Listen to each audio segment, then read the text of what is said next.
In this video, I'll be guiding you through what the Destiny community calls the hardest Grandmaster Nightfall. Hello everyone, I hope you all are doing well. My name is Captain, and today I'll be your guide. I will show you what went right in our playthrough, as well as the mistakes that we made so that you can avoid them. We didn't have the best gear in the world either, and yet we still completed it. So to start off with, you will need at least one hunter with invisibility, one stasis warlock, and the third can be completely optional. In this case, we went with two stasis warlocks to help with ad clears. The stasis warlocks are for healing and ad control. Meanwhile, the hunter's invisibility grenade will help you get past ads that can be missed, whilst the hunter's tether will also be for ad control. Weapons wise, we ran a mixture, constantly changing our loadouts to see what worked best. For ad control, we went with the warlock stasis turrets. They helped to freeze the ads, keep the overlord champions stunned, and kept the unstoppable champions at bay. There are obviously 3 shield types that need to be counted. Void being the highest in number, followed by solar, and lastly arc. We tried no composure as well as a scout rifle, but in the end, the monarch bow worked the best for long range sniping of all the void shields. For solar, the X-Smith class works great as it can also be used against unstoppables. Unfortunately, we didn't have one available, so we used Cartesian coordinate instead. For arc, we had arc logic auto rifle, as arc shields only appear in one part of the Nightfall. DPS wise, we had Sleeper, 1K and Deathbringer. Deathbringer being very useful against void shields, while Sleeper and 1K did the damage against the boss and the unstoppables. For overload champions, we all ran bows for range and stunning. Overall, make sure that one person has arc, whilst the rest can be void and solar.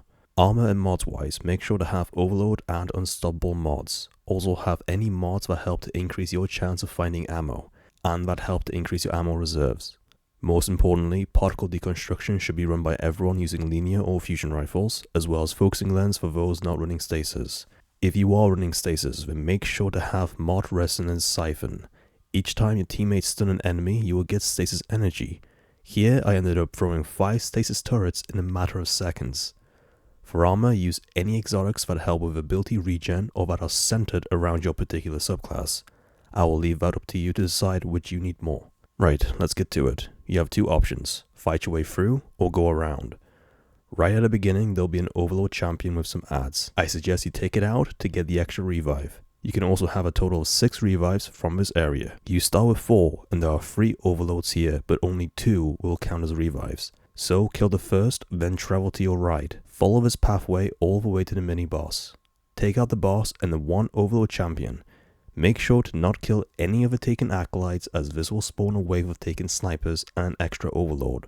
Be aware that the boss fires tracker dots that can one-shot you. Once the boss and second overload are dead, bunch up so the hunter can turn you invisible and run past the ads to the next room. Here, stay on the top ledges and only focus on the ads to the right. You don't need to kill all of them, just enough to get past them. There will be 2 taken minotaurs and a couple of taken phalanx. There's no point in taking all the enemies out. You will only waste time and revives.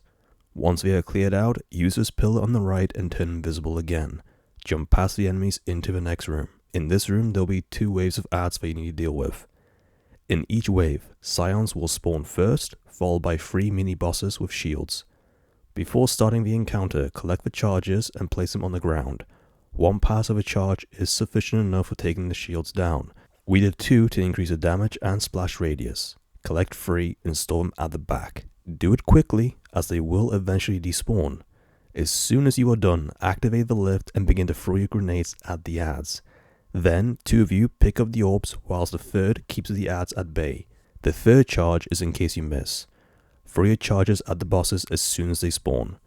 Don't worry, the shields won't come back once destroyed. Take out all the ads, followed by 2 of the bosses. Keep the main boss alive and lower his health till he is one-shot.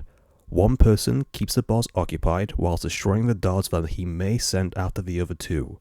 Meanwhile, the other 2 collect more charges, placing them on one side of the room. Careful that you don't place the charges on the left or the right side of the room from where you spawned, as they will be sitting in taken black goo that will damage you when you walk on it. Once the charges are collected, kill the boss. 1 person activates a super to deal with ads, whilst the other 2 pick up the charges and throw them at the bosses.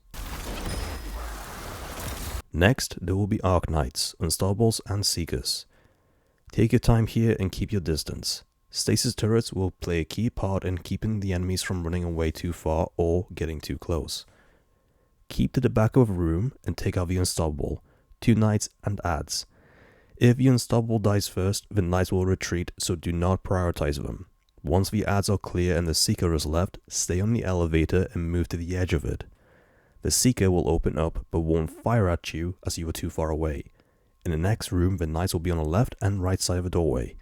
Keep your distance as they can 2 to 3 shot you. In the next room, keep to the back and take out the 2 unstoppables first. Shoot them to bring them close, stun them and take them out. Use the pillars and rocks around the room to open the seekers, whilst 2 people stay behind and shoot the seeker from a distance. This is the ogre room. There are going to be 2 ogres, one hive and the other taken. There will be a whole host of ads in both rooms with 2 unstoppables in both rooms. To save time, you only need to kill the ogres and the rest of the ads will despawn. Stay to the back by the stairs and kill the hive ogre first. You will be teleported between the 2 rooms every 20 seconds. Continue to stay at the back of the room and keep focusing on the ogres, ignoring everything else. Make sure to kill the hive ogre first, then the taken ogre. This will kill all the ads. If you do it the other way around, you will still need to deal with the ads. Once a hive ogre is dead, you will remain permanently in the taken realm until you go through the portal. There will be 3 seekers in the sky once a taken ogre dies. Either kill them or turn invisible and run past them. Use the right or left side balcony to get to the stairs, then turn invisible and run through the portal. In this room there will be unstoppables and overload snipers. Take out the first 2 unstoppables, draw them close to the doors and focus fire. There are thrall on the other side but they won't cross through the doorway. Once dead, move to the left ledges. You will be safe from the snipers and you will have a better shot on the unstoppables in the middle of the room. Then rotate left and focus fire on the overlord. The last overlord will be to the right. You don't need to kill the mini-boss, so turn yourself invisible and run past it. You will need to drop down into a portal. Along the way there are obstacles, so jump right in the middle to avoid it all. Make sure one person stays behind on the top in case they need to get the res. If one person dies here and the rest jump through, you won't be able to get the res. In the next room you'll be jumping from platform to platform, so stay near the top and snipe at the enemies below. There will be 2 overlords here. Keep your distance and dispatch them with your bows. You are now in the first boss room. Here the strategy is simple. Stay on the back island with the pillars. Use this for cover against the witch and the ads. One person jumps across to activate the ad spawns, then will jump back. Stay at the back, throwing your stasis turrets and sniping at distance. Once most of the ads are dead, 2 of you can jump across and dispatch any remaining ads, whilst the 3rd keeps a safe distance in case something goes wrong. From here, the invisible hunter will go grab a charge. They will throw it to the partner who will then throw it back at them. 2 rotations is sufficient enough to lower the witch's shields. Once lowered, jump back to the island as there will be more ad spawns. Deal damage to the witch and make sure to take the ads out. The witch is notorious for throwing players off the map. She does this by creating a blight beneath you that throws you in the air, followed by a charge that she shoots at you, pushing you away. Whilst on the back island, you will be safe from this. Even when at the front between the pillars, she can still get you like so.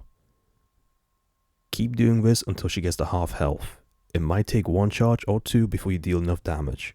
Once you get her health to half, she will retreat into the next realm. Once done, this island will be out of bounds and will kill you as it is considered outside of the map. Use your super to clear a path through the enemies to get to the portal on the other side. Make sure you don't leave anyone behind as you won't be able to res them once through the portal. This is the final boss room. Make your way forward and take the knight and overlord out. Keep your distance here, taking out the enemies from a distance. Be aware that between each island there is floating debris. Time your jumps so you don't get hit by it. Further up there will be another knight with an unstoppable. Once the knight is dead, the witch will retreat back, so focus fire on the knight first. Once the ads are cleared, make your way to the top where the boss is. Here, you are more than likely to get thrown off the map by her. You can avoid it. Listen for when she is forming the blight beneath your feet. Quickly sprint and slide. If you are quick enough, you will slide out of the blight. She will still push you, but you won't go as far because you won't be in the air. So first, take the ads out. Use this back island for cover to snipe at the ads. From here, she will not throw you off the map, but she can still shoot you, so use the rock for cover. Once the ads are dead, make your way to the charge. Swapping it twice will make the charge large enough to get her shields down in 1 hit. Once her shields are down, the ads will spawn, so damage her as much as you can. Then have one person go use her super on the ads to distract them, whilst the other 2 get another charge to lower her shields. Once done, focus fire on the boss and you will complete it. In our case, it didn't go entirely to plan, with 2 of us dying by being thrown off the map. Nonetheless, only 2 out remained and the boss was low enough for our last team member to dispatch her with the best DPS weapon in the game, the wish and the bow. It totally did not take 20 shots to kill her. And this is how you complete the Grandmaster Nightfall. If you guys have enjoyed this guide, then please hit the like and sub to not miss future content. Check out my channel for more Destiny 2 guides as well as other games. Thank you for watching and I'll see you guys next time.